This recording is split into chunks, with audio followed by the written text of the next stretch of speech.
ఎట్లా సంబరాలు చేసుకోవచ్చు అంటే సార్ బీఆర్ఎస్ పార్టీకి సంబంధించి ఎమ్మెల్సీ కవిత గారు బయటకు వస్తారు.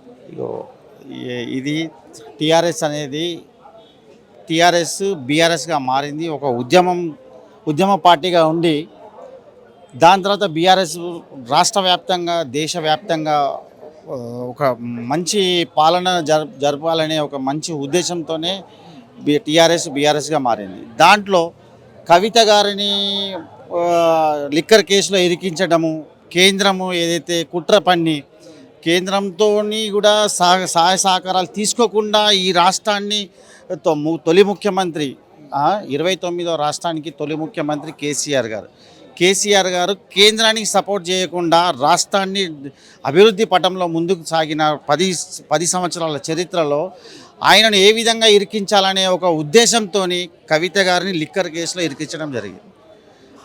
ఆ రోజు నుంచి ఈ రోజు దాకా 1 సంవత్సరం పాటు ఆమెను ఇబ్బందులు పెట్టి ఆమెను విచారణ జరిపి దాంట్లో ఏది లేదని చెప్పడం తోటి కూడా హైకోర్టు ఏదైతే ఇప్పుడు సుప్రీంకోర్టు ఏదైతే మార్చి 15వ తారీఖు ఆమెను అరెస్ట్ చేయడం జరిగింది.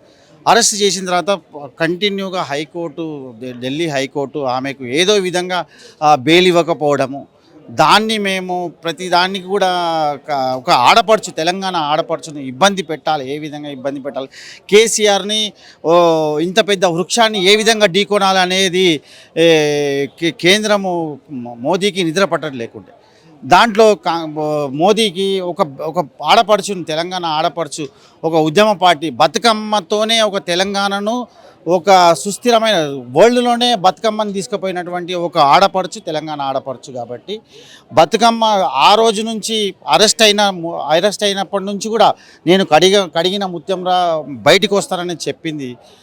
అదేవిధంగా ఈరోజు ఆమెకు బెయిల్ రావడము మేము తెలంగాణ సమాజం అంతా కూడా సంతోషం వ్యక్తం చేస్తున్నాం.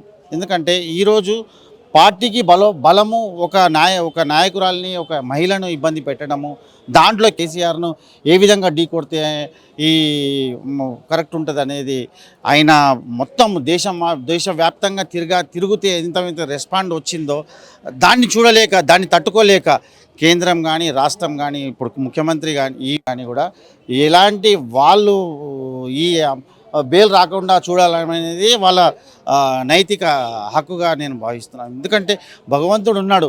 ఒక ఆడపడుచు మేము రాష్ట్రాన్ని తెచ్చుకొని ఏ విధంగా కొట్లాడి తెచ్చుకొని తెలంగాణ సాధించినామో అదేవిధంగా బెయిల్ను కూడా అదేవిధంగా సుప్రీంకోర్టులో బెయిల్ రావడము మేమందరం తెలంగాణ ప్రజలను కూడా చాలా స్వాగతిస్తున్నాము. రేపు జరగబోయే కార్యాచరణ కూడా చాలా తీవ్రంగా ఉంటుంది. ఇప్పుడు కూడా ప్రజలంతా కూడా రాష్ట్రంలో ఉన్న ప్రజలందరూ కూడా ఈ ప్రభుత్వంతో కాంగ్రెస్ ప్రభుత్వం విరుచుకుపోయి 9 నెలల పాలనలో ఎలాంటి ఇది కూడా అభివృద్ధి పథకాలు ప్రజలకు అందుతలేవు. బీఆర్ఎస్ ప్రభుత్వం బాగా డెవలప్ చేసింది, బాగా అన్ని విధాలా మాకు సహకరించింది, అన్ని విధాల ముందుకెళ్ళింది అనేది ఒక మంచి ఉద్దేశంతో ప్రజలు కూడా ఈరోజు మళ్ళీ కేసీఆర్ వస్తేనే బాగుంటుందనే ఒక మంచి ఉద్దేశంతో ఈరోజు ప్రజలు ఉన్నారు.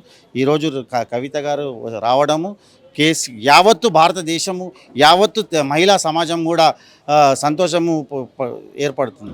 బీఆర్ఎస్ పార్టీ కూడా మొన్నటి వరకు కూడా కవిత విషయంలో లిక్కర్ స్కామ్లో ఉందని చెప్పి ఒక నింద ఎదుర్కొందని చెప్పుకోవచ్చు. ఇప్పుడు ఆ నింద కూడా తొలిపోయిందని చెప్పుకోవచ్చు. ఇప్పుడు బీఆర్ఎస్ పార్టీ ఇప్పుడు ఎంతమంది అయితే ఎవరైతే ఊహాగానాలు ఏ విధంగా ఉంటాయో కాంగ్రెస్ కానివ్వండి, బీజేపీ కానివ్వండి, బీజేపీ నాయకులు కానివ్వండి, కాంగ్రెస్ నాయకులు కానివ్వండి, పిచ్చి ఆలోచన పిచ్చి విమర్శలు చేయడము, చెంప మీద కొట్టినట్టుగా ఈరోజు సుప్రీంకోర్టు తీర్పు ఇచ్చింది. అది ఇంకా నిదర్శనం కాదా?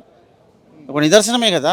దానికి ఏదో బీఆర్ఎస్ ఎంతోమంది అన్నారు పెద్ద నాయకులు, అది కూడా చిన్న ఒక హోందాతనాన్ని కూడా తన ఏదైతే ముఖ్యమంత్రి స్థానాన్ని కూడా మర్చిపోయి ఒక చిల్లర వ్యవహారంగా మాట్లాడే వాళ్ళు కూడా ఈరోజు సుప్రీంకోర్టు తీర్పును మేము వాళ్ళకు చెంపపెట్టుగా ఉన్నదని ఈ సందర్భంగా తెలియజేస్తున్నాను. మీరన్నట్టు కూడా ఈరోజు కేసీఆరే అంటే పార్టీ ఇప్పుడు అది నిజమా కాదా అని ముందు నుంచే చెప్పి పెట్టాం. 100 కోట్ల లిక్కర్ స్కామే లేదు, ఎటువంటి ఆధారాలే లేదు, దానికి ఏ విధంగా లేదని చెప్పడమే జరుగుతున్నది.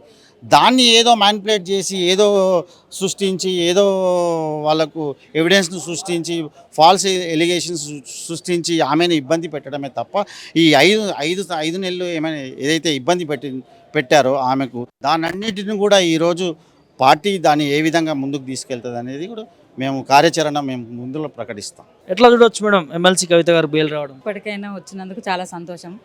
కాకపోతే ఇన్ని రోజులు ఏ తప్పు చేయకున్నా కూడా ఇన్ని రోజులు బాధ అనుభవించింది కదా అనేది చాలా బాధగా ఉంది. మా బీఆర్ఎస్ శ్రేణులలో కానీ ప్రజలలో కానీ ఆమె అభిమానులలో కూడా చాలా బాధపడ్డాం. ఎందుకంటే ఏ తప్పు చేయకుండా బయట ఉన్నోళ్ళు ఎన్నో వందల కోట్ల వేల కోట్ల స్కామ్లు ఉన్నోళ్ళు బయట ఉంటా అంటే ఏ తప్పు చేయకుండా ఓన్లీ కేసీఆర్ గారి మీద కక్షతో కేసీఆర్ గారిని సాధించాలనే ఉద్దేశంగా కుమార్తెను అక్కడ ఢీ కొట్టి ఆమెను జైల్లో ఉంచడం మాత్రం చాలా బాధాకరము. సరే ఎన్ని పోరాటాలైనా ఏదైనా కూడా ఆరోగ్య సమస్యలు వచ్చినా చాలాసార్లు బెయిల్కు ట్రై చేసినా ఆరోగ్యంగా బాగా లేకున్నా కూడా ఇవ్వలేదు.